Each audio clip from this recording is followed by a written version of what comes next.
Hi everyone, it's a great pleasure to be here on the channel once again. We are studying Fill Your Example with Relevant Detail. Fill your example with relevant detail. This is very important part of making the short talk to get action. Detail of itself is not interesting.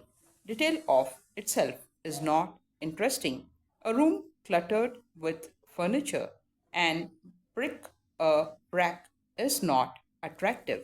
A picture filled with too many unrelated details does not compel the eyes to linger upon it. In the same way, too many details, unimportant details, make conversation and public speaking a boring test of endurance.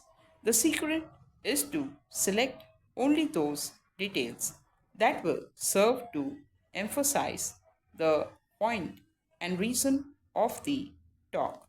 If you want to get across the idea that your listeners should have their cars checked before going on a long trip, then all the details of your example step should be concerned with what happened to you when you fail to have your car checked before taking a trip.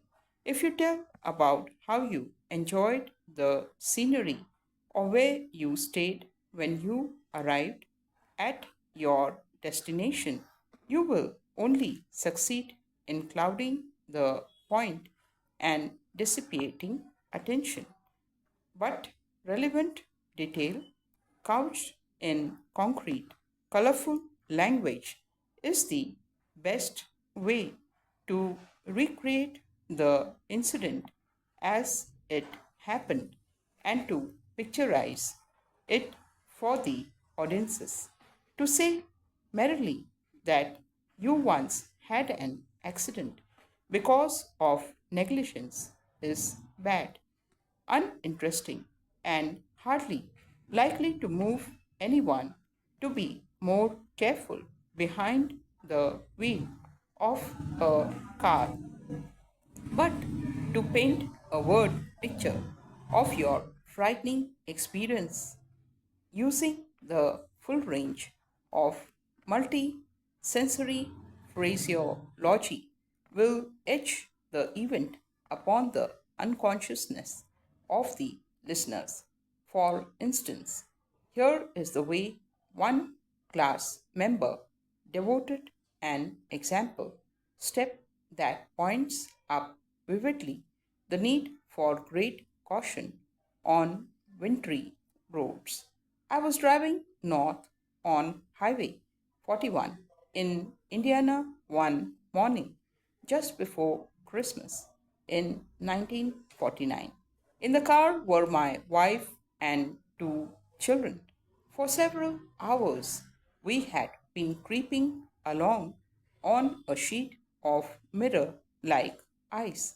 The slightest touch on the steering wheel sent the rear of my Ford with into a sickening slide.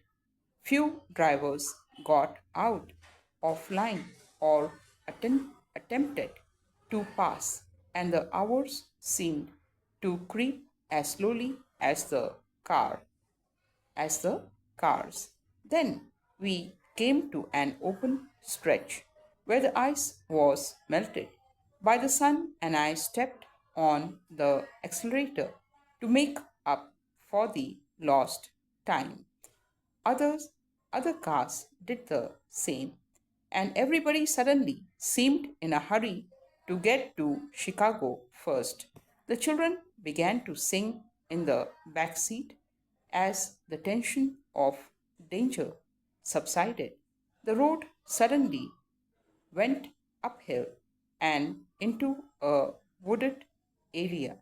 As the speeding car reached the top, I saw too late that the northern slope of the hill, still untouched by the sun rays was like a smooth river of ice. I had a fleeting glance of two wildly careening cars in front of us, and then we went into a skid. Over the shoulder, we went hopelessly out of control and landed in a snow bank, still upright. But the car that had been following us went into a skid too and crashed into the side of our car, smashing in the doors and showering us with glass. The abundance of detail in this example made it easy. It made it easy